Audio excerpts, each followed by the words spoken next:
une fois reconnaissants de ton amour, de ta bonté, Papa, de ta fidélité, Seigneur, du témoignage de ton esprit au milieu de nous, Seigneur. Nous prions, Père, Ilabashata, que toi qui sondes les cœurs et leurs reins, que tu nous sondes, Papa, et que ton regard, alléluia, de compassion, Papa, continue, Papa, d'être, alléluia, notre faveur, Seigneur Jésus-Christ.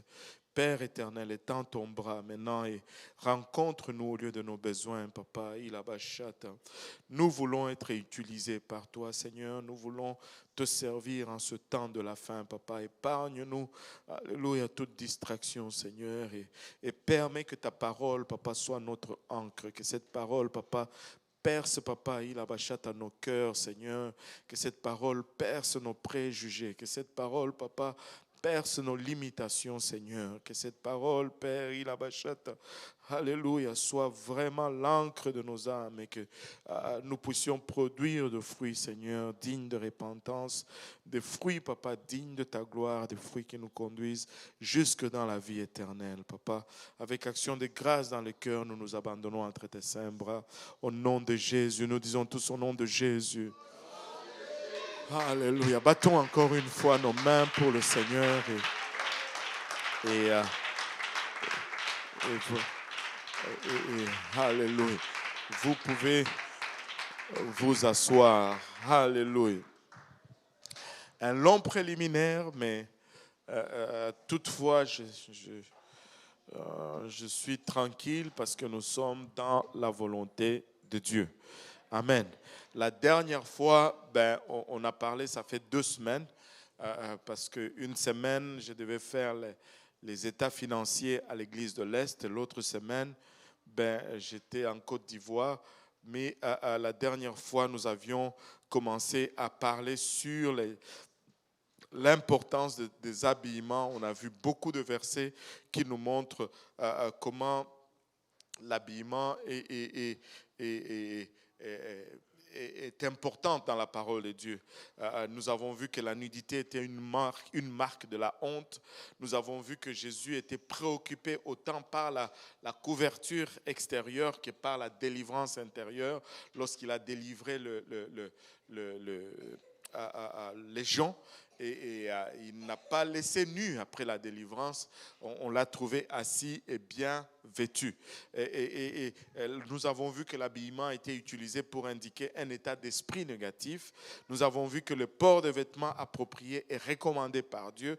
Nous avons vu que les vêtements inappropriés déplaisent grandement au Seigneur. Nous avons vu que ceux qui étaient mal vêtus se voyaient interdits de paraître en présence du roi. Nous avons vu qu'un changement d'accoutrement était requis pour être en présence royale ou en présence de Dieu. On n'y allait pas n'importe comment. Nous avons vu que les vêtements étaient utilisés pour indiquer la bénédiction du roi. Nous avons vu que la gloire d'un roi était attestée par le vêtement de ses serviteurs. Nous avons vu, alléluia, oh, celle-là elle est bonne, la gloire de Dieu est attestée par les vêtements. Comment nous nous habillons atteste de la gloire de Dieu. C'est fort. Alléluia. La gloire d'un roi était attestée par les vêtements de ses serviteurs. Les vêtements sont indicatifs de la pureté personnelle. L'habillement est indicatif d'une attitude de repentance. C'est quand quelqu'un est repenti, son habillement l'indique. Les vêtements sont utilisés comme un type ou un symbole de spiritualité. Et nous avons parlé sur le fait que les vêtements sont la marque d'identification des rachetés dans l'éternité. Et nous avons vu comment il y avait un esprit apostate de dernier jour qui rejette le principe ou l'enseignement de la sainteté en regardant Ésaïe 4, verset 1. Nous avons parlé de ces 7 femmes qui se saisiront en ce jour d'un seul homme et qui diront: nous mangerons notre pain et nous nous revêtirons de nos habits, mais fais-nous seulement porter ton nom et enlève notre opprobre. Elles veulent leur propre doctrine, elles veulent leur propre apparence, mais elles veulent seulement porter le nom du Seigneur Jésus-Christ. Et vous allez voir de plus en plus que il y a des prophètes de Dieu qui ont déclarer cela et je crois que c'est vrai, c'est que le dernier réveil que nous allons avoir va être vraiment le réveil du nom. Et les gens vont commencer à venir nombreux et se faire baptiser au nom de Jésus-Christ pour le pardon de leurs péchés.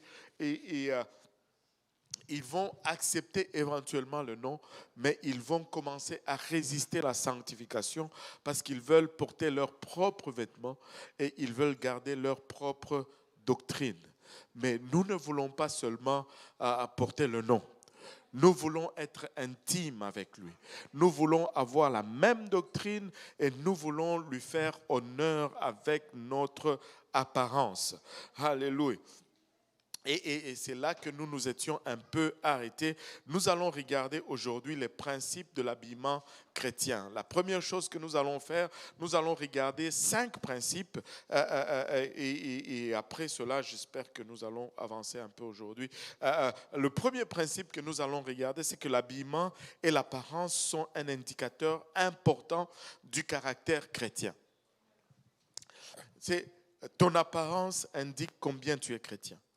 Tu sais, l'appel à l'habillement de façon modeste résonne tout au long de l'histoire biblique chrétienne, mais il est particulièrement pertinent aujourd'hui. Particulièrement pertinent aujourd'hui, alors que la modestie et la décence ont disparu et que la nudité et la sensualité ont pris place. Il y a des vêtements que les gens portent aujourd'hui, que même les prostituées ne portaient pas dans le temps. Tu sais, certains accoutrements de prostituées paraîtraient même un petit peu modestes aujourd'hui. Et s'il y a un temps où nous devons être clairs là-dessus, c'est aujourd'hui. Et l'habillement et l'apparence sont nos communicateurs silencieux, les plus puissants. Tu sais, comment tu es habillé parle plus fort que, tu sais, même lorsque tu dis quelque chose. Et non seulement notre habillement communique notre salut, mais plutôt notre statut socio-économique, mais aussi nos valeurs morales. Nous sommes où nous allons devenir très bientôt ce que nous portons. Et tu sais, notre habillement dit fort ce que nous sommes, mais ça le dit en silence. Amen. Et certaines personnes... non, avant de parler des personnes, disons d'abord ceci, que notre apparence est un témoignage visible et silencieux de nos valeurs chrétiennes. Vous savez, quand les gens entrent dans une église, le premier jugement qu'ils émettent sur l'église, c'est l'habillement des dames de cette église. Aujourd'hui, on peut aussi dire l'habillement des hommes parce que l'habillement des hommes est devenu aussi problématique. Amen. Mais on est tellement dénaturé que on est loin. On est loin. Et maintenant, certaines personnes, écoutez ceci, certaines personnes vont s'habiller pour être admirées. Et là, c'est pour leur propre plaisir. Elles se plaisent à elles-mêmes. C'est pourquoi quand les gens disent « mais moi j'aime comme ça », ça ne veut rien dire pour Dieu. « Oh, c'est ça que j'aime ». Puis, il y a bien des choses que j'aime mais qui ne sont pas bons. Allô? Moi, j'aime le sucre. Et ça ne change pas les effets du sucre sur moi. Tu sais, il y a plein de choses qu'on aime qui ne sont... Oh, j'aime ça. Comme si c'était le justificatif ou la révélation, mais c'est juste que tu veux te faire plaisir à toi-même, mais ce n'est pas ce que Dieu approuve. Ce n'est pas bon. Donc, que tu aimes ça, ça ne change rien. D'autres s'habillent pour être acceptés. Et ça, souvent, on le voit à l'église, même des jeunes qui viennent, qui sont nouveaux à l'église, qui veulent être acceptées dans tel groupe ou tel groupe, et elles vont adopter, je veux dire les personnes, je ne vise pas les filles ici, ils vont adopter les standards de l'Église, mais pas avec la bonne motivation. C'est juste pour se faire accepter. Mais il n'y a pas de conviction intérieure. Et ça, c'est pour le plaisir des autres. Mais cela n'est pas bon non plus. Amen. On ne s'habille pas pour être accepté. On ne s'habille pas pour les autres. On ne s'habille pas pour soi-même. On ne s'habille pas non plus pour les autres. Amen. Et cependant, un chrétien, que tout le monde dise un chrétien s'habille pour la gloire de Dieu. Il s'habille pour la gloire de Dieu. Et donc, notre standard et notre référence, ce n'est ni les autres, ni pas nous-mêmes, mais c'est Dieu. Amen, c'est Dieu. Et l'habillement est important pour le chrétien car il sert de cadre pour révéler l'image de celui que nous servons. Et nous ne pouvons pas dire mon apparence, ce n'est l'affaire de personne. Ça ne marche pas. Pourquoi? Parce que notre apparence réfléchit sur le Seigneur, se reflète dans le Seigneur. Ce que nous projetons, c'est l'image du Dieu que nous servons. Ceux qui aiment l'argent vont aimer s'habiller riche parce qu'ils ont comme Dieu l'or et le diamant. Et ils vont mettre des bling-bling. C'est le reflet de leur Dieu. Mais nous qui servons Dieu, nous devons aussi être le reflet de notre Seigneur. Et nous devons démontrer comment il a changé notre vie de l'intérieur vers l'extérieur. Et les gens vont toujours condamner. Ils disent, ouais, mais chez vous, là, il y a des femmes qui portent des jupes, qui balayent toute la rue, mais il y a des hypocrites, il y a de cela. C'est vrai. On n'en disconvient pas. Dieu est en train de travailler avec nous. Mais jamais je n'ai vu quelque part où on est vraiment repenti, mais on ne veut pas appliquer la sanctification. Mais ça, c'est quoi? C'est quoi cette affaire? Ça, c'est la folie. C'est la folie. C'est comme... Tu sais que c'est un poison, mais tu vas en manger quand même. Ça ne marche pas. Ça veut dire que là-dedans, là, peut-être que c'est là-dedans. Ça ne marche pas. Ça ne marche pas. Amen. Maintenant, regardez. Deuxième principe de l'habillement chrétien, c'est que les Écritures sont cohérentes dans la condamnation de l'habillement inapproprié. Que tu regardes dans l'Ancien Testament et dans le Nouveau Testament, c'est la même chose. La Bible reconnaît l'importance de l'habillement comme l'indique. Il y a des histoires bibliques qui exemplifient cela, les exemples qui sont donnés, les allégories, les avertissements au sujet des bijoux et des cosmétiques et des vêtements. Les vêtements inappropriés et les ornements sollicites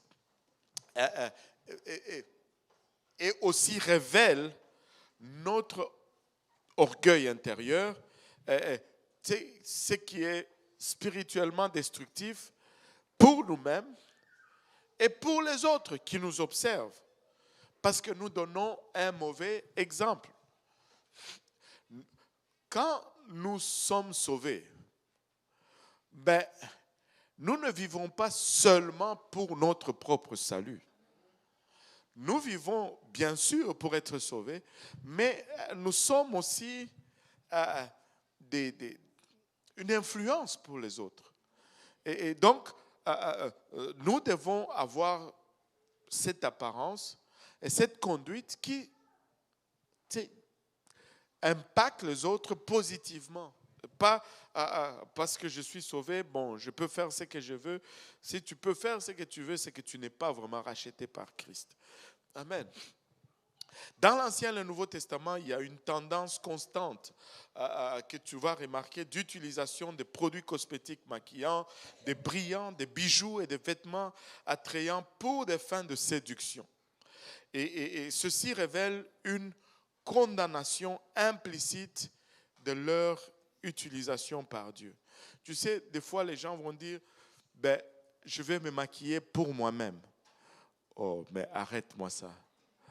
Tu te maquilles, mais tu ne te vois pas quand tu marches sur la rue. Tu ne vois même pas ce que tu as mis. Comment tu dis que c'est pour toi? Si c'est pour toi, tu allais te promener avec la photo de toi maquillée, comme ça tu le vois là. Comment tu dis que c'est pour toi alors que tu ne le vois même pas? C'est pour les autres, pour que les autres voient. Je ne sais pas, ça ne marche pas. Cette vérité est enseignée implicitement, que tout le monde dise implicitement, par de nombreux exemples négatifs dans l'Ancien Testament et explicitement, et tout le monde dise explicitement, par les avertissements directs de Paul et de Pierre dans le Nouveau Testament. Et tu sais, dans l'Ancien Testament, il y a un enseignement implicite. Implicite, ça signifie tout simplement, c'est un enseignement impliqué. C'est un enseignement qui est indirect, qui est donné par et compris par des moyens d'exemples d'autres choses. Mais dans le Nouveau Testament, on passe à un enseignement explicite, ce qui est évident, simple, direct. Il n'y a pas d'ambiguïté ou une raison de comprendre cela difficilement, c'est clair. La Bible est claire. Si quand ça dit vous allez mettre un vêtement modeste, c'est clair. Ça le dit clairement. Il n'y a pas d'ambiguïté. Tu ne peux pas dire, l'excuse que les gens vont donner souvent, ils vont dire, c'était pour ce temps-là. Or, la Bible est claire que c'est pour tous les temps. C'est pour nous aujourd'hui. Amen. Et troisième point, les chrétiens sont tenus de s'habiller modestement en montrant du respect pour Dieu, premièrement, pour eux-mêmes, deuxièmement, et pour les autres, troisièmement. Avez-vous déjà remarqué combien, surtout les anciens ou les grandes personnes, vont être mal à l'aise quand il y a quelqu'un qui est mal habillé? Une personne rentre avec un habillement révélateur, les gens qui sont là, qui sont respectables, vont être mal à l'aise. Donc, ce n'est pas seulement pour Dieu, ce n'est pas seulement pour nous, mais c'est aussi pour les autres. Amen. Maintenant, écoutez ceci. S'habiller modestement implique que les vêtements fournissent une couverture suffisante pour le corps afin que d'autres ne soient pas tentés. L'habit est fait pour couvrir et non pour révéler. Tu sais, l'homme est maître dans l'art de transformer l'usage de ce que Dieu nous a donné. L'habit, c'est une couverture. Mais aujourd'hui, c'est fait de sorte que l'habit est révélateur. On t'en met juste assez pour attirer encore ton regard. La modestie doit être conforme à l'opinion de l'Église. Non. La modestie doit être conforme à ton opinion. Non. La modestie est conforme à l'opinion de Dieu. Ce n'est pas moi qui déclare la modestie, ce n'est pas toi qui déclare la modestie, mais c'est plutôt la parole de Dieu qui déclare qu'est-ce qui est modeste et qu'est-ce qui ne l'est pas. Ce n'est pas notre bataille entre nous. C'est Dieu qui détermine la modestie. Amen. Ce n'est pas notre opinion. La Bible condamne expressément le regard de convoitise et l'habillement révélateur de notre époque éveille les passions et dans le cœur de celui qui regarde et contribue beaucoup à la dépravation de la société. c'est difficile de se promener en été dans le bus et dans le métro. C'est compliqué. Et maintenant, on est rendu à un point que même l'hiver, ça devient compliqué. Tu commences même à te demander, mais si ces gens-là n'ont pas froid. En tout cas, ça au moins, on peut dire qu'ils n'ont pas froid aux yeux. Mais là, ils n'ont pas froid tout court. C'est quelque chose. C'est quelque chose. Et dans le métro, je ne sais pas si vous avez déjà remarqué, il y a des heures. Et à chaque heure, le diable a des outils différents. Tu sais, durant le jour, c'est la promiscuité. Mais la nuit, avez-vous déjà pris le métro la nuit? On dirait que ce sont des zombies. Tout le monde est habillé en noir. Tu vois des jeunes gothiques. Elles viennent de se réveiller de leur cimetière. Là. Et c'est quelque chose. C'est quelque chose. Mais ça vous dit à quel niveau nous sommes. Certains d'entre vous ne comprenez rien parce que ça fait longtemps que vous avez pris le métro. Et surtout la nuit. Essayez de prendre le dernier métro vers le centre-ville la nuit. Vous allez me dire des nouvelles. C'est d'autres créatures qui sont là-dedans. Je vous dis. Mais c'est à ce niveau de dépravation que nous sommes rendus. C'est vraiment là où nous sommes aujourd'hui. En s'habillant modestement, la femme chrétienne en particulier joue un rôle clé dans la moralité publique.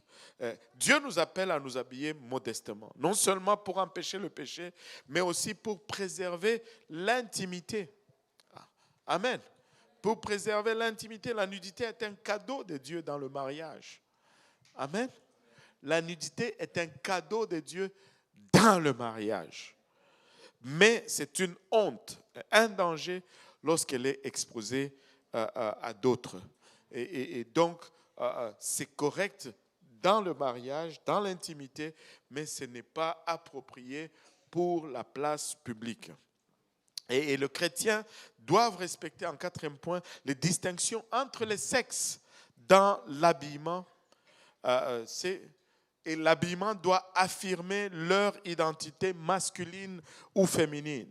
Comme la plupart des questions de sainteté, ces principes remontent aussi à la création. Je ne veux pas juste me couvrir, mais si je suis un homme, je veux me couvrir comme un homme. Je ne veux pas juste me couvrir. Si je suis une femme, je dois me couvrir comme une femme. Amen. La Bible accorde une grande importance à la distinction et au rôle de genre ou de sexe dans l'habillement. Si aujourd'hui, la confusion est tellement loin qu'on a des gens qui ne sont même plus sûrs s'ils sont une femme ou s'ils sont un homme. Et je regardais un monsieur qui... Je pense qu'il a fait toute une fortune avec cette question. C'est quoi une femme? Est-ce qu'il y en a qui ont vu ce documentaire-là? C'est quoi une femme? Et là, tu vois quelqu'un qui se dit, un homme, qui se dit, il n'est pas un homme, il est une femme, mais il ne sait pas définir c'est quoi une femme. Oui. Alors, c'est comme... Seigneur, aide-nous seulement, parce qu'on peut se perdre là-dedans. Mais notre habillement est propre à notre sexe. Non pas seulement une couverture, mais appropriée à notre sexe. Et cela remonte également à la création. Un homme a été créé un homme et une femme a été créée une femme. Et il n'y a pas d'entre-deux. Il n'y a pas sans quelques genres, il y a juste masculin, féminin. Un homme, c'est un homme. Une femme, c'est une femme.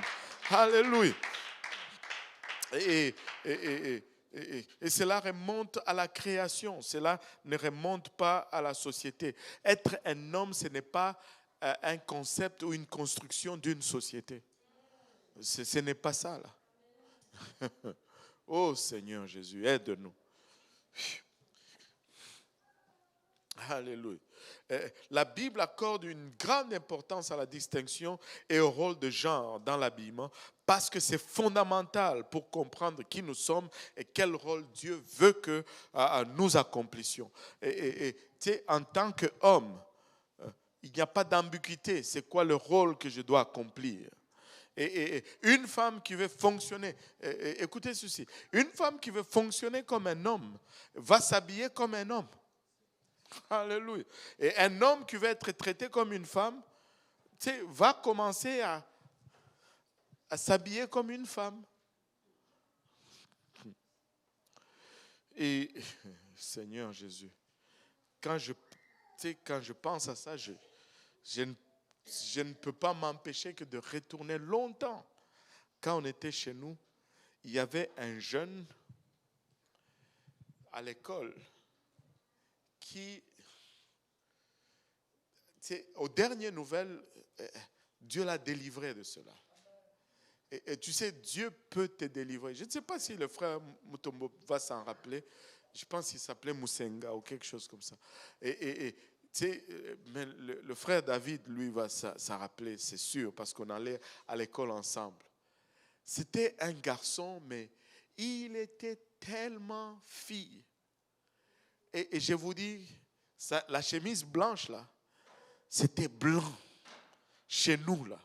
Ses pantalons, repassés, extrêmement propres. Ça ne faisait aucun sens.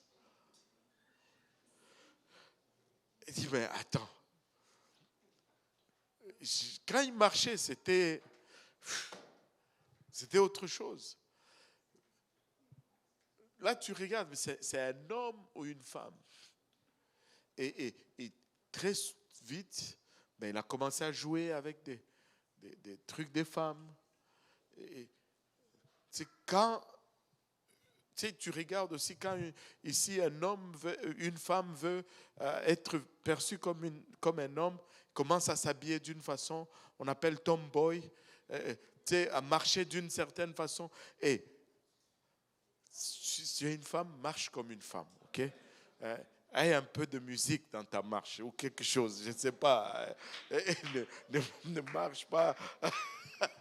Je ne sais pas. Il faut que tu... Avançons. Lorsque nous faisons disparaître les distinctions entre les sexes en portant des vêtements, et ça avait commencé comme ça, là, unisexe. Et c'était quelque chose de bien. Non, ce n'est pas bon. Ce n'est pas bon. Unisexe, ce n'est pas bon. N'achetez pas de vêtements unisexes pour vos bébés, là. Si c'est un garçon, achetez-les les vêtements des garçons. Si c'est une fille, achetez-les unisexe. C'est quoi ça, unisexe? Un garçon, c'est un garçon. Une fille, c'est une fille. Achetez. Si c'est un garçon, achetez-lui. Tu sais, je me rappelle un de mes enfants, je ne sais plus si c'est Jonathan, je pense que c'est Jonathan, que lui, je ne sais pas où il a pris cela. Tu sais, les cuillères là, mais une cuillère, s'il y avait une fleur là, il ne mangeait pas avec. Pour lui, c'était efféminé. C'était qui? C'était Jonathan. Hein? Oui. Tu lui donnes une cuillère avec des fleurs là-dessus. Non, il n'utilise pas. Et on ne lui a pas enseigné cela. Il est né avec ça comme ça. Non, ça c'est pour les filles. Je n'utilise pas. Seigneur, aide-nous. Hein? Unisexe, c'est pas bon. Alléluia. Et quand on commence avec unisexe, le monde a commencé avec unisexe et progressivement, et puis c'était homosexuel, et puis après, transgenre. L'habillement unisexe est un effort de Satan pour détruire l'ordre et la beauté de la création de Dieu. Ce n'est pas de Dieu. Il n'est pas toujours facile, surtout aujourd'hui, spécialement aujourd'hui, pour les femmes chrétiennes, de trouver des vêtements qui affirment le genre de leur identité. C'est très compliqué aujourd'hui pour les femmes chrétiennes de s'habiller modestement. Mais ça n'a jamais été facile, laissez-moi vous dire, les dames, nous prions pour vous, nous sympathisons. Ça n'a jamais été facile plutôt de vivre les principes bibliques. Mais on va payer le prix. Si les vêtements qui sont... Que Dieu élève des couturières chrétiennes pour l'amour de Dieu. C'est quelque chose, mais on va juste le faire. Amen. On va juste le faire. Maintenant, en cinquième point, les vêtements et autres parures externes ne font pas un chrétien. On est d'accord avec cela. Mais le vrai chrétien révèle toujours leur identité par leurs vêtements modestes et par leur apparence. Tu sais, ce n'est pas parce que j'ai porté une tenue militaire que je suis devenu un commando de force spéciale. Mais un commando de force spéciale, il va porter sa tenue. Et cette tenue-là représente quelque chose, signifie quelque chose.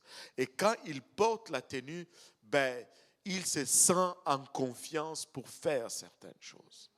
Et tu sais, on a beau dire, oh le chrétien, oui, l'habit ne fait pas le moine.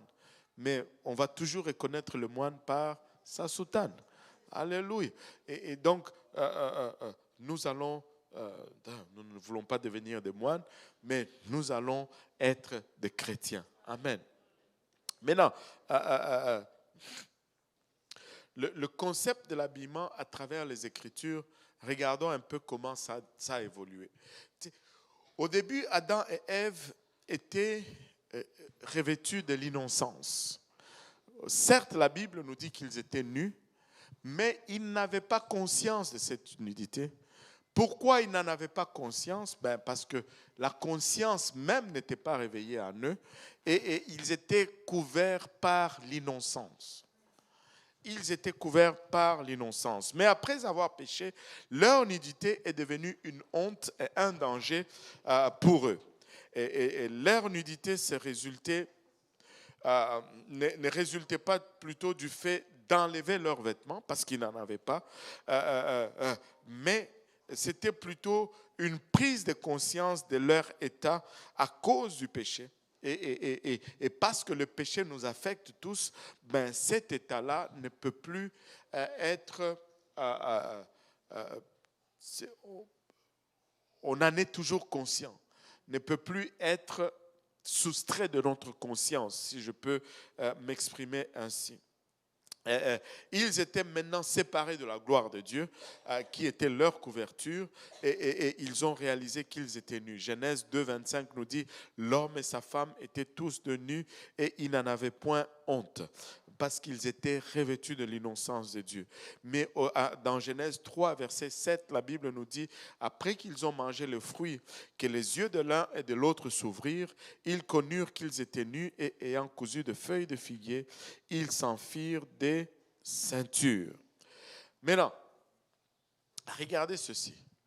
Ils étaient dans la présence de Dieu, ils étaient couverts par leur innocence, et ils ne se rendaient pas compte de leur état. Mais lorsqu'ils ont mangé le fruit devant Dieu, et c'était vraiment un fruit qu'ils ont mangé, ce n'était pas autre chose, ils ont réalisé leur nudité, mais même eux, dans leur état pécheur, leur première réaction était de couvrir leur nudité. Mais comment expliquer pour l'amour de Dieu que des gens remplis du Saint-Esprit ne puissent pas avoir ce même reflet? Ça ne marche pas là. Ils ont essayé de couvrir leur nudité en se faisant des cache-sexes de feuilles de figuier. Et en se faisant une ceinture de feuilles de figuier. Et donc, après qu'ils aient péché, leur première réaction, c'était juste de se couvrir à la partie pubique. Et c'était ça leur concept de couverture. Je suis nu, je me cache juste la partie où il y a le sexe et tout autour, et je suis correct. Mais, parce que le mot ceinture ici vient du mot hébreu agora qui signifie cache-sexe ou ceinture, et c'est vraiment, ça couvre juste cette partie, et c'était ça le concept de vêtements modestes pour l'homme. Mais regardez, lorsque la présence de Dieu s'est manifestée dans Genèse chapitre 3 verset 10, la Bible nous dit, quand Dieu demande « Où es-tu, Adam ? Où es-tu » Il répondit « J'ai entendu ta voix dans le jardin et j'ai eu peur parce que je suis nu et je me suis caché. » Il avait déjà une ceinture autour de lui, mais lorsque la présence de Dieu se manifeste, ce n'était plus assez. Et des fois, nous allons avoir nos concepts et nous pensons confortables dans nos concepts. Mais nous ne sommes pas la référence. Et la référence, c'est Dieu. Tu sais, j'ai lu quelque chose qui m'a frappé dernièrement. Tu sais, on ne peut pas prendre comme référence quelque chose qui bouge. Si tu prends comme référence quelque chose qui bouge, tu ne sauras pas si tu te déplaces ou pas. Si tu avances ou tu recules, tu dois prendre comme référence quelque chose qui est stable, qui est fixe. Comme ça, tu peux te mesurer par rapport à cela parce que cela est inchangé. Dieu est le seul qui ne varie pas. En lui, il n'y a même pas l'ombre de variation. C'est pourquoi il devient la référence en tout ce que nous faisons. La référence, ce n'est pas la société d'hier. La référence, ce n'est pas nous-mêmes. La référence, c'est Dieu. Et nous devons constamment nous mesurer à la parole de Dieu. Et quand Dieu est arrivé, ce qu'ils avaient comme habillement, du coup, n'était plus assez. Ici, je me suis caché parce que j'étais nu. Donc, Adam et Ève savaient qu'ils étaient encore nus aux yeux de Dieu. Peut-être aux yeux de l'un de l'autre, ils étaient un peu couverts, mais aux yeux de Dieu, ils étaient encore nus. Et vu que leur couverture n'était pas acceptable aux yeux de Dieu, Dieu a utilisé une peau d'animal pour leur faire des manteaux. Certains versions vont dire de vêtements de peau, d'autres versions vont dire de robes de peau, d'autres vont dire de manteaux de peau, mais le mot hébreu sekitonet, ça signifie une robe ou un manteau, appelez-le comme vous voulez, mais c'était en cuir, donc on peut dire un manteau. Dieu a cousu le premier manteau de cuir. Le cuir véritable. Alléluia. Et il a fait un manteau de cuir ou une robe en cuir et il les a revêtus. Et le mot kitonnette est la description d'une robe qui part des épaules, qui a des manches, et qui va en bas des genoux. Donc, les tank tops, là, c'est comme ça qu'on les appelle, non? Tank top. Est-ce que tout le monde comprend que les affaires des cinglés, là? Aux États-Unis, on appelle ça wife beater. C'est les frappeurs de femmes. Tu vois toujours dans les histoires du sud des États-Unis, les hommes qui frappent leurs femmes, ils ont toujours un cinglé. Et le cinglé est toujours blanc et propre. Je n'ai jamais compris. Et comme ça, la première personne à citer ce nom, c'était la sœur de mon épouse. Where's my wife, Peter? Et j'étais comme, c'est quoi ça encore? Ces Américains, je vous dis. C'est pas correct publiquement. C'est un sous-vêtement. Allô? Un sous-vêtement, ça signifie un vêtement qui est sous. Et qui doit rester aussi sous. Amen. Alléluia. Et c'est ça, c'est ça le, le concept de Dieu, de la modestie, c'est une robe qui part de là, qui a des manches et qui descend en bas de genoux. Ça n'arrive pas nécessairement aux chevilles. Il y a de ces gens qui vont dire, si ça n'arrive pas aux chevilles, c'est péché. Vous savez qu'en France, oui, en France, si tu avais un vêtement, pour une femme qui entrait à Paris, sa robe devait arriver aux chevilles. Et on te mesurait la longueur. Je n'invente pas. Tu avais une amende selon la mesure qu'il y avait entre ta cheville et le bout de ta jupe ou de ta robe. Là. J'allais dire on était encore normal. Il y avait encore un peu, on voyait encore la lumière quelque part. Même si on la voyait croche, mais on la voyait quand même quelque part. Donc, c'était des choses qui étaient imprégnées même dans nos cultures. La loi qui interdisait les femmes de porter le pantalon a été abrogée, je ne sais pas, en 2009 ou 2009, je pense, 2006 ou 2009. C'est là qu'ils ont sorti, parce qu'il y avait encore écrit dans la Constitution française qu'une femme ne porte pas de pantalon. Même si ça n'était pas appliqué. Et pensez-vous que ils avaient ça parce qu'ils étaient retardés? Non, ils avaient ça parce qu'un jour, ils étaient plus proches de Dieu qu'ils le sont maintenant. Alléluia. Voilà, donc on voit ça dans Genèse 3, 21. L'Éternel Dieu fit à Adam et à sa femme des habits de peau ou de vêtements de peau pour certaines versions, ou de robes de peau ou de manteaux de peau, et il les a revêtis. Puisque Dieu ne change pas. Amen. Nous avons dit tout à l'heure que notre référence ne doit pas changer. Puisque Dieu ne change pas. Si c'était ça, le concept de la modestie pour lui, à ce temps-là, ça reste encore le concept de la modestie, alléluia, pour l'habillement, pour Dieu, aujourd'hui, en 2023. Parce que Dieu ne change pas. Maintenant, la nudité est une honte morale.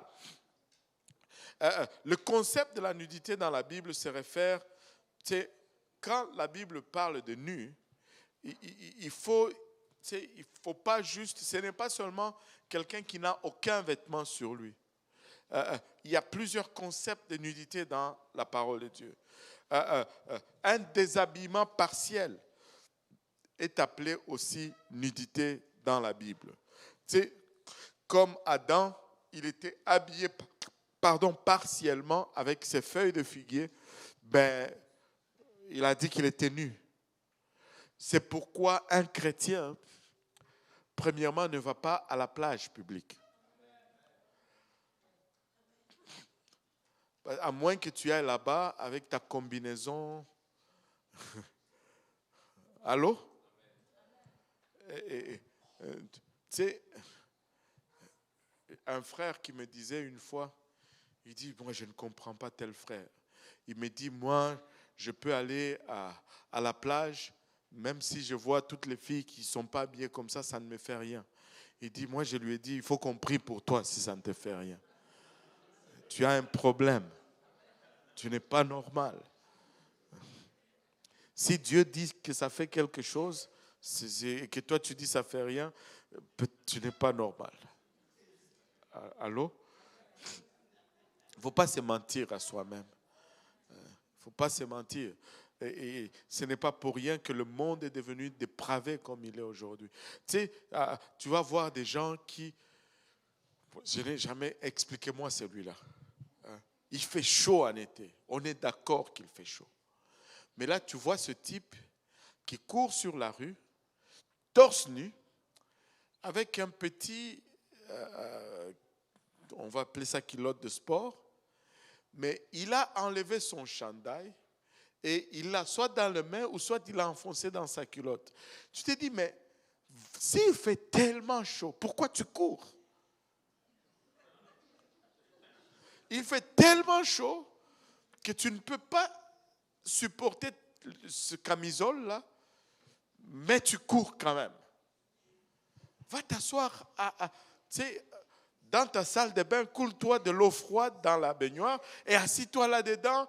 Personne ne te voit, tu vas être plus rafraîchi que courir sans vêtements. Tu sais, un chrétien ne se promène pas torse nu. Allô? Un chrétien ne se promène pas avec des... Anyway.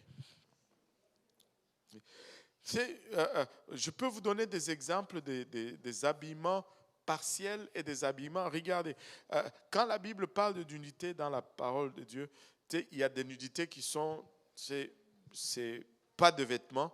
Job 1, 21 et dit, je suis sorti nu du sein de ma mère et nu je retournerai dans le sein de la terre. Et ça, c'est une nudité totale. Mais quand la Bible parle, par exemple, dans Jean 21, verset 7, ça parle de Pierre. Alors les disciples que Jésus aimait dit à Pierre, c'est le Seigneur. Et Simon-Pierre, dès qu'il eut entendu que c'était le Seigneur, mit son vêtement et sa ceinture, car il était nu, et se jeta dans la mer. Pierre n'était pas en train de pêcher toute la nuit sans vêtements. Il avait le sous-vêtement, mais dans l'habillement de l'homme de l'époque, il y avait un sous-vêtement qu'on portait à l'intérieur, puis il y avait une robe qu'on mettait par-dessus avec une ceinture. Et quand tu enlevais la robe par-dessus, tu étais considéré comme nu, en fait. C'est pourquoi quand David a dansé devant le Seigneur, il a enlevé son survêtement, il a été regardé par son épouse comme quelqu'un qui s'est dévêtu, qui s'est mis à nu devant le peuple, et il a dit que c'était une honte pour un roi de faire cela, mais ce n'était pas une nudité totale. Amen. Et il y a plusieurs instances comme ça dans la parole de Dieu, mais que ce soit une nudité partielle ou une nudité totale, la Bible dit que c'est une honte. Amen. C'est une honte. Je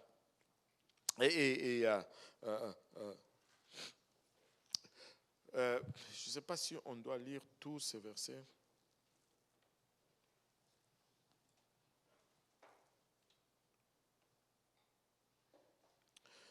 C'est ça, on va regarder, c'est Ésaïe 47. Ésaïe 47.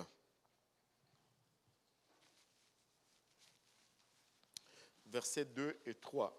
La Bible nous dit, prends les meules et mous de la farine, ôte ton voile, relève le pan de ta robe, découvre tes jambes, traverse le fleuve, ta nudité sera découverte et ta honte sera vue. Et j'exercerai ma vengeance, je n'épargnerai pas, je n'épargnerai personne. Il dit,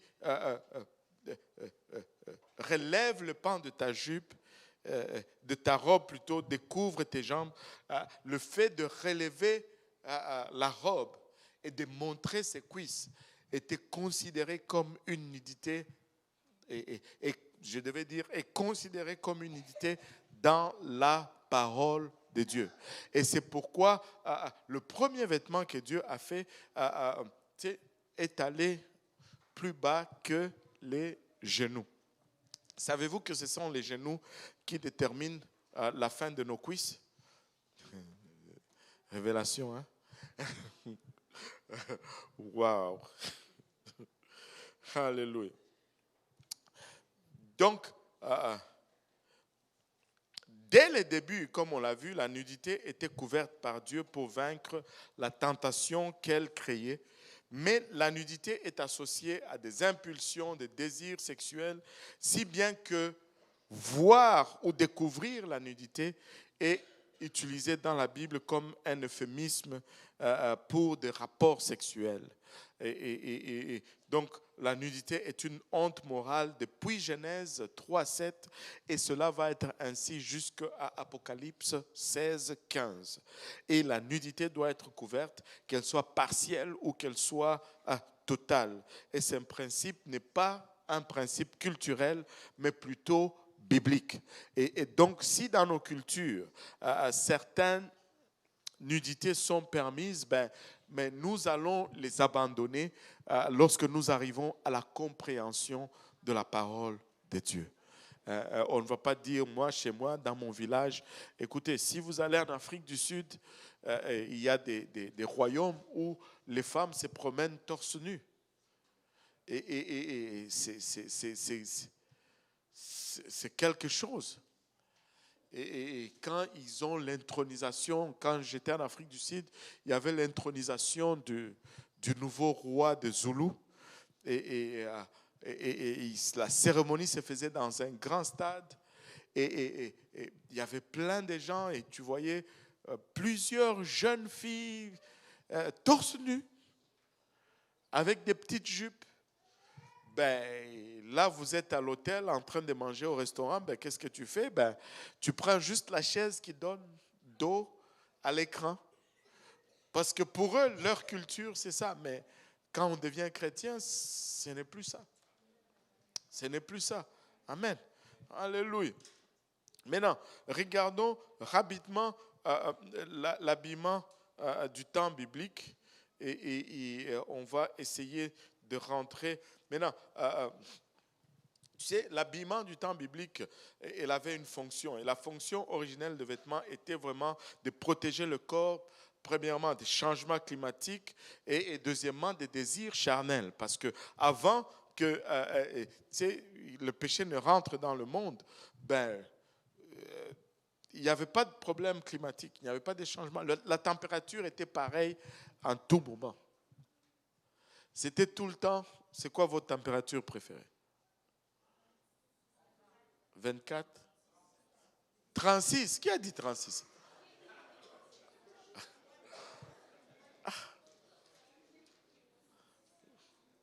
Toi, tu n'es pas normal. 10.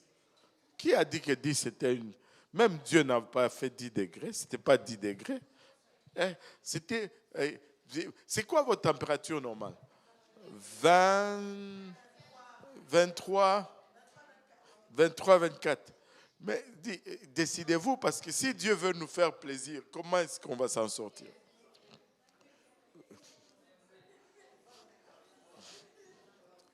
Ceux qui disent en bas de 20, là, on va prier pour eux. Tous ceux qui disent en bas de 20, ils ont besoin de délivrance. On doit prier pour eux. On va dire 23. Est-ce qu'on peut se mettre d'accord au moins sur 23? Bon, mettons 23. C'était tout le temps 23. Le matin, c'est 23. Midi, c'est 23. Le soir, c'est 23. En Afrique, c'était 23. En Europe, c'était 23. Partout. Donc, il n'y avait pas besoin mais c'est le péché qui a amené le changement climatique et tout. Mais bien sûr, il faut le voir quand Noé entre dans l'arche et par la suite. Mais premièrement, c'était la couverture de la honte pour le besoin sexuel. Mais après, c'est devenu un problème de climat également. Cependant, les gens ont transformé les vêtements et les ornements en expression de fierté et de sexualité.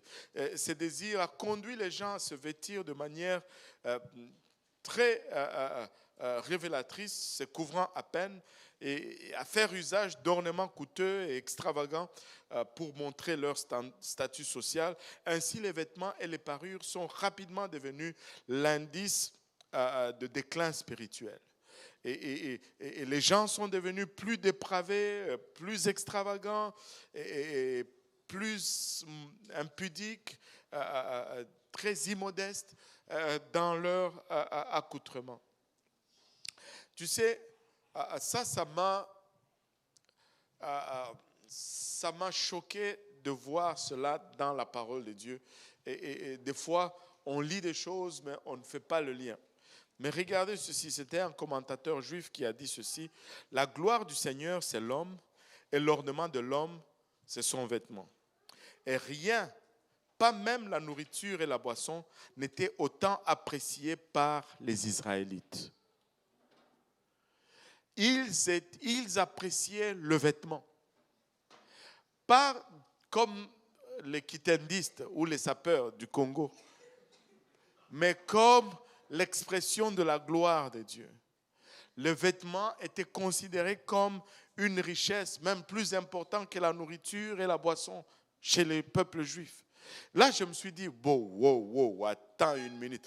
Qu'est-ce qu'il dit là-dedans? Et il nous donne des preuves dans la parole de Dieu.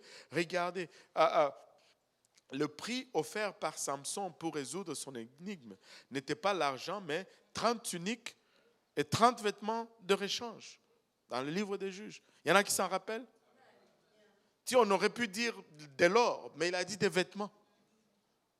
Waouh! Au cours de la conquête de Haï, Akan fut autant tenté, comme par beaucoup, par un beau vêtement babylonien que par l'argent.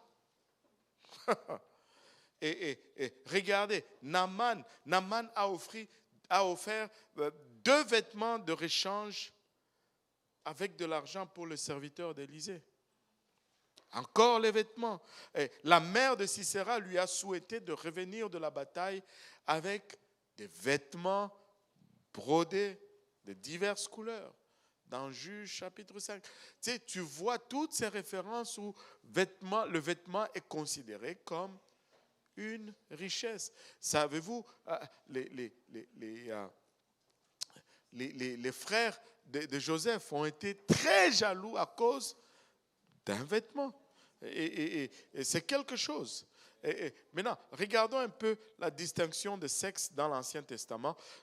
Vu qu'il est évident que les hommes et les femmes portaient des robes dans le temps biblique, la question maintenant qui est à poser, comment était-il possible pour eux de respecter le commandement de Dieu pour les vêtements entre les sexes distincts? Parce que les gens vont dire, wow, les hommes et les femmes dans l'ancien temps, tous y portaient des robes. Mais toutefois, c'est le même Dieu qui leur dit dans Deutéronome 22.5, regardez avec moi Deutéronome 22.5, une femme ne portera point un habillement d'homme et un homme ne mettra point de vêtements de femme, car quiconque fait ces choses est en abomination plutôt à l'Éternel, ton Dieu. Mais maintenant, s'ils avaient tous des robes, comment est-ce qu'ils allaient faire la différence avec ceci? Parce que nous, aujourd'hui, on dit robe, vêtements de femme et pantalon, vêtements d'homme. Je me rappelle encore ces jours-là, je devais prendre ma soeur au niveau du métro Beaubien, à Mugo. Elle venait fraîchement, elle avait peut-être 2-3 mois au Canada. Elle n'avait pas encore goûté à la réalité de l'Occident. Parce que quand tu es chez nous, waouh, c'est beau. Mais ça peut être extrême dans l'autre sens aussi. On était sur Saint-Hubert. Et là, sur le trottoir, il y avait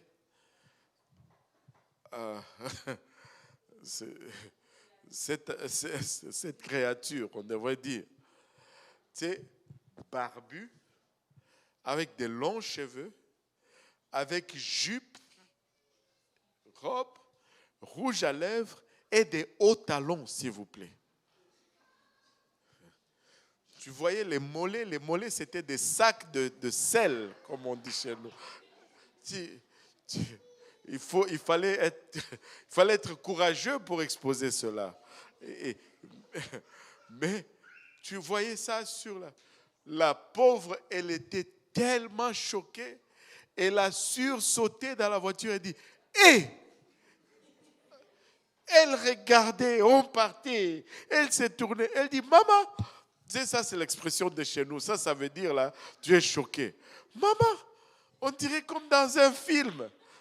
J'ai dit, c'est ici qu'on fait les films. Tu es dedans là. Aïe, aïe, aïe. Seigneur, comment on fait maintenant pour faire la différence? Peut-être que cet homme portait des jupes d'homme.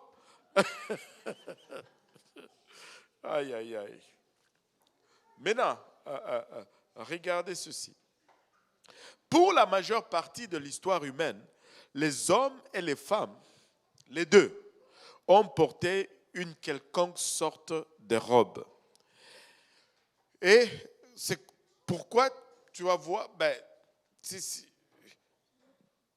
je pense, ce n'est que dans le dernier siècle, si on va revenir là-dessus. Ainsi, les caractères vraiment distinctifs de leur habillement, masculin ou féminin, en ce qui concerne leur... la distinction était plus dans l'ornement, dans la façon de porter et dans la coupe que cela avait.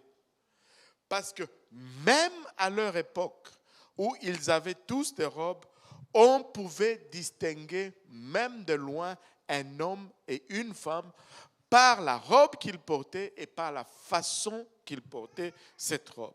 C'est pourquoi dans le livre de Genèse, regardez avec moi, Genèse 24, verset 65.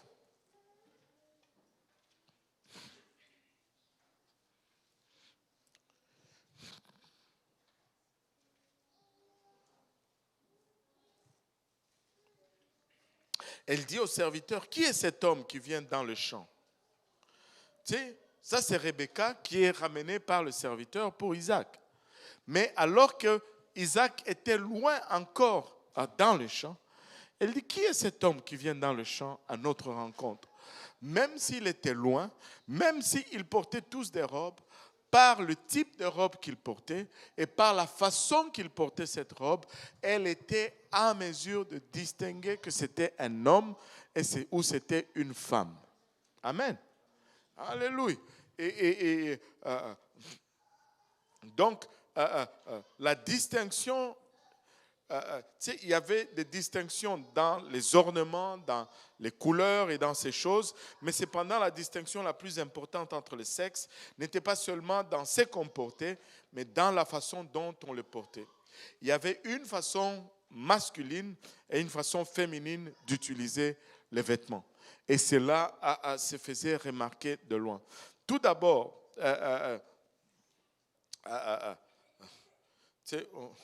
on va pas... ok, on va regarder ça.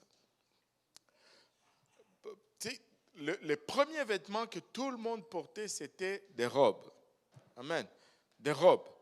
Mais quand on regardait les sacrificateurs portaient des caleçons ou des culottes sous leur robe dans le temps biblique. Et au fait, au départ, seuls les hommes pouvaient porter des caleçons. Oui. Et les caleçons, ce n'était pas ce que nous regardons aujourd'hui comme des caleçons. Les caleçons, c'est plutôt quelque chose qui ressemblerait à des boxeurs ou qui avaient des longues manches qui descendaient tout le long des cuisses. Des longues manches. On appelle ça des manches aussi. Des longues jambes, on va dire. Bon. Les manches des pantalons, c'est ça, non? On appelle ça comment? Des jambes de pantalon? On met nos jambes dans les jambes de pantalon. Ok. Bon. Les jambes de pantalon. Et les jambes de leurs pantalons arrivaient au niveau des genoux. Amen. Et les sacrificateurs seuls portaient ces affaires-là sous leur robe dans le temps biblique. Et ce mot n'apparaît pas très souvent dans les Écritures, mais dans tous les cas où il apparaît, il se réfère à un vêtement pour homme. Exode 28, 42, Exode 39, 28, Lévitique 6, 10, Lévitique 16, 4, Ézéchiel 44, 18. Et les femmes n'étaient pas autorisées à porter ces caleçons. Et selon selon la langue hébreu, le mot caleçon désigne un pantalon qui descend en dessous des cuisses jusqu'au niveau des genoux. Et le mot français, c'est de là où nous avons notre mot français, pantalon, s'est développé de ce principe-là plus tard. Maintenant, les femmes dans l'Ancien Testament ne portaient pas ces vêtements-là. Oui. Ouais, ouais, je vais y arriver. Ouais, on peut porter nos collants en dessous de nos jupes. Ce n'est pas un péché. Mais il faut que la jupe soit par-dessus et que la jupe descende en dessous de genoux. Amen. Et on va voir le principe. Et les femmes de l'Ancien Testament ne portaient pas ces vêtements avec entrejambes parce que c'était considéré comme masculin à raison de la désapprobation de Dieu. Et c'est pourquoi, quand tu regardes dans l'histoire humaine, personne n'a porté de pantalons pour les 5500 premières années de l'histoire de l'humanité.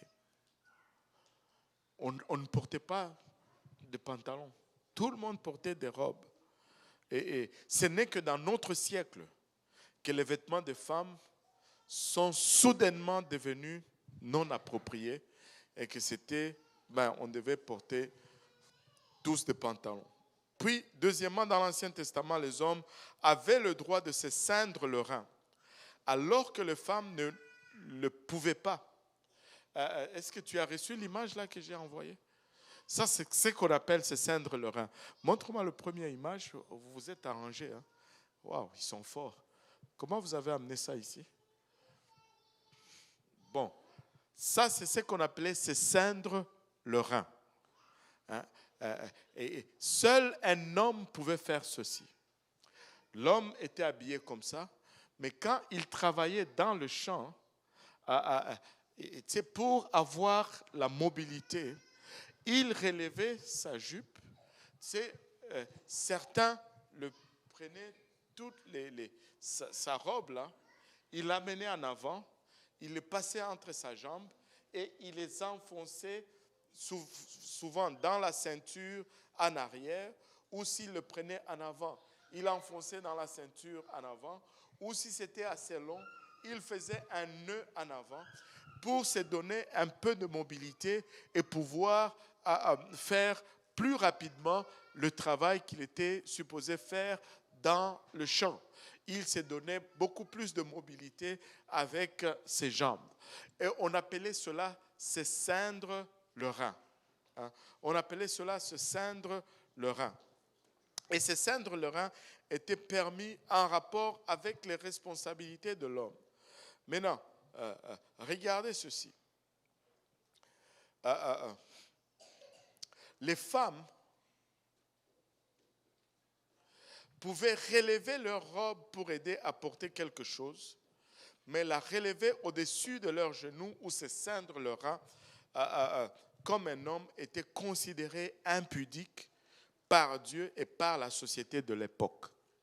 Et regardez Job 38, verset 3. Job 38, verset 3 nous dit « Ceins les reins comme un vieillard, comme un vaillant homme, je t'interrogerai et tu m'instruiras. » C'est « Ceins-toi le rein comme un vaillant homme ». C'est de cette expression qu'est venue une expression très couramment utilisée de notre temps quand il y a un conflit d'autorité dans une maison. On va dire, mais qui porte le pantalon dans cette maison? On dit, chez eux là, c'est madame qui porte le pantalon. Parce que le pantalon est directement associé à un rôle masculin. Allô? Le pantalon, c'est un vêtement masculin. Alléluia. Et Job 40, verset 2 nous dit encore, Saint terrain comme un vaillant homme, je t'interrogerai et tu m'instruiras.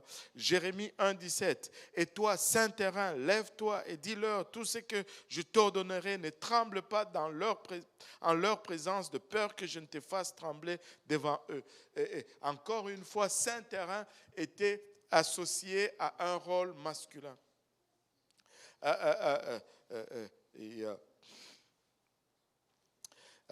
Se ceindre le rein était permis en rapport avec les responsabilités, le rôle masculin. Et lorsque Dieu voulait que Jérémie soit un homme et qu'il ne craigne pas les gens lorsqu'il devrait livrer son message prophétique, il lui a dit, Saint terrain, sois un homme. Et Pierre va utiliser cette analogie plus tard quand il ordonne aux chrétiens de se ceindre les reins de leur esprit. Et son idée est que l'esprit soit libéré de toute charge de sorte qu'il soit en mesure d'agir rapidement et de manière décisive. Et pour une femme pieuse qui craint Dieu, tout vêtement qui montre une séparation des jambes au-dessus des genoux est un vêtement impudique ou un vêtement immodeste. Dieu ne l'approuve pas. Et maintenant, la question a été posée des collants. Les collants, aujourd'hui, il y a des gens qui se promènent juste avec des collants, mais ce sont des sous-vêtements. Seigneur, aide-nous, ça ne marche pas. Mais on sait qu'il fait froid ici. Et ce n'est pas... Au fait, ça fait même classe quand une femme est bien habillée et qu'elle met des collants à l'intérieur. Allô? Mais on ne peut pas mettre des collants tout seul. Il faut le mettre avec une jupe par-dessus, parce que quand tu mets ta jupe par-dessus, au fait, je ne sais pas pourquoi, mais dans la parole de Dieu, la partie de la femme, à partir de ses genoux jusqu'à ses reins, est regardée d'une façon particulière. Certains théologiens vont dire c'est peut-être à cause de la naissance. Qui sait? Quand le bébé naissait, on le mettait toujours sur les cuisses. Mais Dieu veut que cette partie soit cachée. Et si tu révèles cette partie, c'est de l'immodestie. Dieu ne l'approuve pas. Et donc, la jupe doit être juste plus longue que tes genoux. Peu importe ce que tu mets en dessous de cela. Et voilà. Maintenant, Deutéronome 22,5 nous dit une femme ne portera point un habillement d'homme et un homme ne mettra point de vêtements de femme, car quiconque fait ces choses est en abomination à l'Éternel ton Dieu. Tu sais, regarde, il dit une femme ne portera pas un habillement d'homme. Tu sais, habillement là, ça fait référence à tout ce que l'homme porte. Chapeau, veste, cravate, chaussettes, pantalons, je ne sais pas si... ok. Chaussettes, libre à vous de décider ce que vous voulez là-dessus. Mais je veux dire, habillement, ça fait partir de tout ce que l'homme porte. Et il dit à la femme, tu ne porteras pas quelque chose qui a une tendance masculine. Mais à un homme, il dit, tu ne mettras point de vêtements de femme. Ça devient un peu plus restrictif. Et pourquoi? Parce que moins restrictif plutôt. Pourquoi? Parce que en principe, le problème de l'habillement n'est pas un problème de l'homme. L'homme, normalement, l'homme naturel, n'a pas le désir de s'orner ou d'être coquet.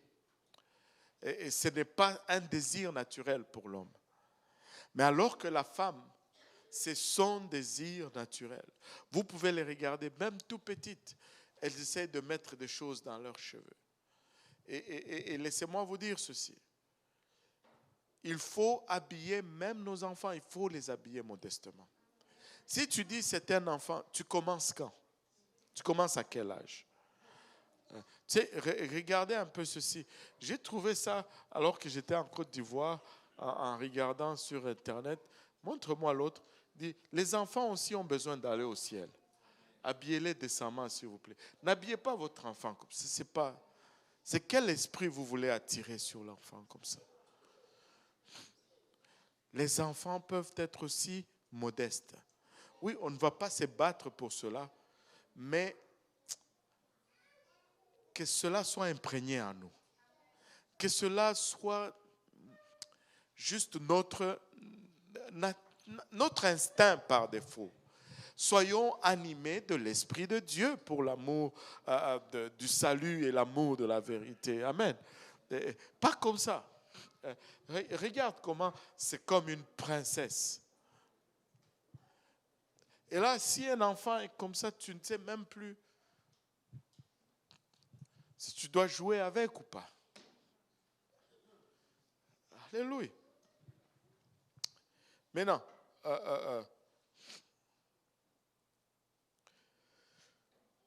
Deutéronome 22:5 nous dit que quand un homme s'habille comme une femme ou une femme s'habille comme un homme, c'est une abomination. Ça ne dit pas juste que c'est un péché, c'est une abomination. Même le mot est lourd, abomination. Il y a des boum, boum, boum là-dedans. Abomination. C'est lourd comme péché. Tu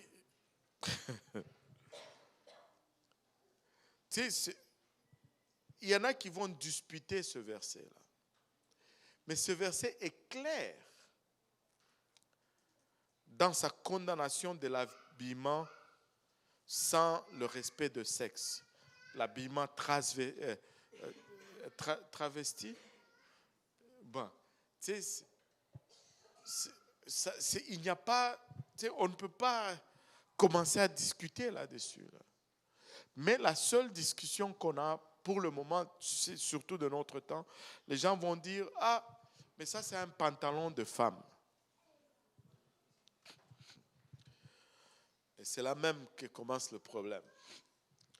S'il y a pantalon de femme, alors il y a jupe d'homme aussi. Il y a blouse de femme, blouse d'homme, je ne sais pas. Ou une cravate de femme, je ne sais pas. Ou, quand on veut servir le Seigneur et qu'on veut juste lui être agréable, on ne se perd pas dans les détails comme ça. Il faut vraiment se poser la question, c'est quoi la motivation quand on se perd dans ce détail? Un homme ne porte pas de jupe et une femme ne porte pas de pantalon. Point final. Amen.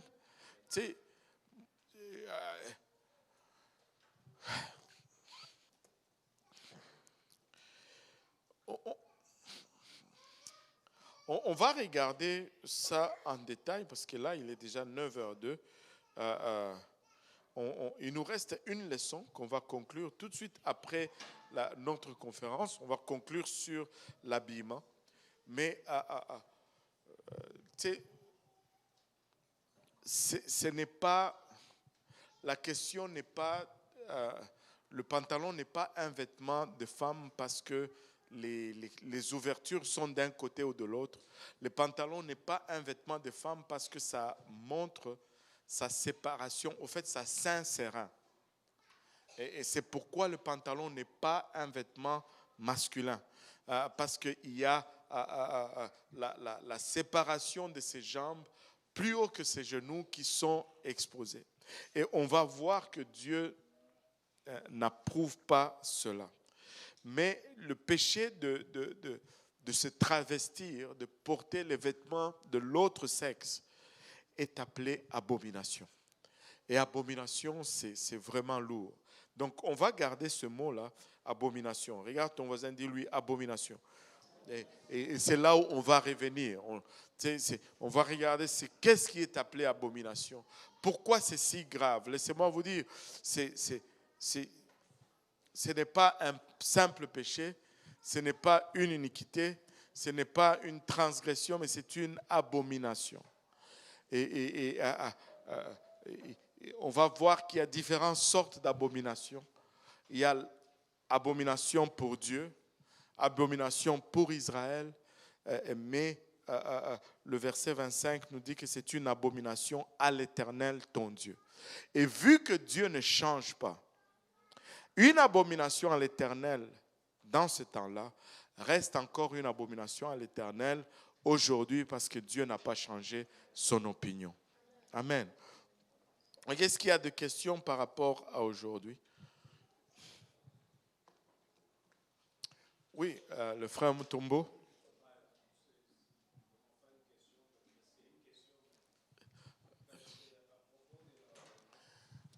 La modestie, oui. C'est à propos de la sobriété. Est-ce que cela dépend de la valeur de l'habit ou parce que ce qui peut être sobre pour quelqu'un peut être luxueux pour un autre. Ce qui peut être ce qui peut être sobre pour quelqu'un peut être luxueux pour un autre. Ouais. Ben, il y a deux choses là-dedans. Il y a vraiment deux choses. Parce que il y a, tu sais, la modestie, ça parle, tu sais, par rapport à ce qui est révélation. Ben, c'est parce qu'il y a d'abord le matériel. Amen. Et puis, il y a le spirituel. Par rapport, comme, si on regarde l'aspect révélateur du corps, c'est standard pour tout le monde. Maintenant, si on regarde du côté matériel, moi je pense qu'il y a un degré de moralité auquel nous tous nous sommes soumis par rapport à où nous sommes. Je vais donner un exemple. Hein. Ne décrochez pas tout de suite. Je veux dire, si je fais par exemple $2000 par mois comme salaire, et puis je vais m'acheter un costume qui coûte $1000. Peut-être les gens ne vont pas voir que ça coûte $1000, mais ma simplicité est mise en question là.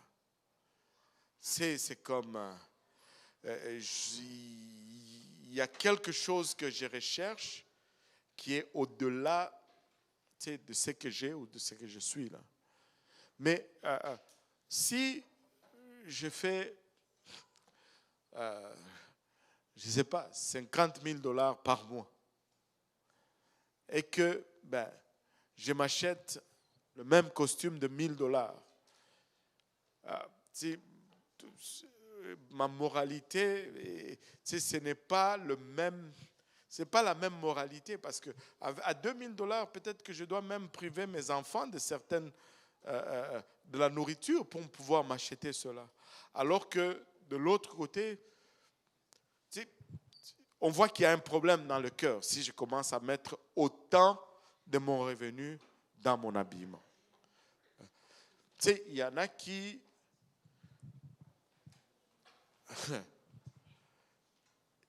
ils ont plus d'argent dans leur garde-robe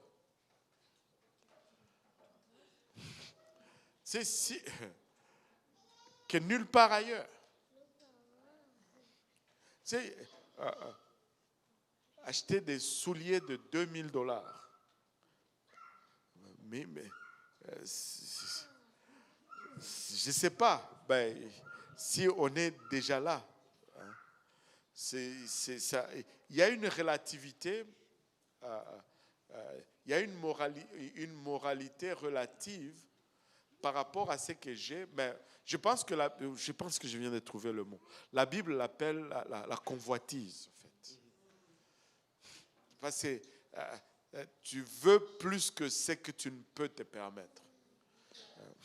Et même qu'il y a des vrais riches, je ne sais pas si vous avez déjà remarqué, les vrais riches, ils vont s'habiller sobrement. On ne va même pas pouvoir dire que ce qu'ils portent, c'est cher. Mais ceux qui ne sont pas vraiment riches, ils vont s'habiller de sorte qu'on voit qu'ils sont riches. Et là, ça ne marche pas. C'est comme quelqu'un dit toujours, c'est comme de la margarine, où moins tu en as, plus tu l'étales. Et la confiture, voilà. Moins tu en as, plus tu l'étales. Mais si tu en as beaucoup, tu ne l'étales pas. C'est un peu là-dedans. Il y a une relativité qui devient, qui accompagne, on peut le voir même dans l'autre sens, la dame qui a mis des écus dans l'offrande. Le Seigneur lui dit qu'elle a donné plus que tout le monde parce qu'elle a donné de ce qui lui était nécessaire. Donc il y a une valeur qui est relative par rapport à ce que j'ai. Et il faut que je reste dans ma coche. C'est comme, je dis souvent cet exemple, pour quelqu'un comme, je ne sais pas, Elon Musk, conduire une Mercedes C250, je ne sais pas trop c'est quoi, mais C250, c'est modeste. Mais pour moi, conduire tout ce qui s'appelle Mercedes, tout le monde va dire, ah, pasteur, Mercedes. Tu vois, c'est parce que c'est relatif. Et c'est vraiment ça. Donc, voilà. Donc, soyons de bons intendants déjà au départ avec ce que Dieu nous donne. Amen. Et tirons le maximum de ce que Dieu nous donne. Et s'il y a d'autres questions? Alléluia. Il n'y a pas de questions. Oh là là. Donc, à partir d'aujourd'hui, là, ça va être une église sanctifiée dans l'habillement comme pas possible. Ouf, alléluia. S'il n'y a pas de questions, on va s'élever tous ensemble et on va élever nos voix, on va battre nos mains pour le Seigneur. Haramaya kitaraya ota.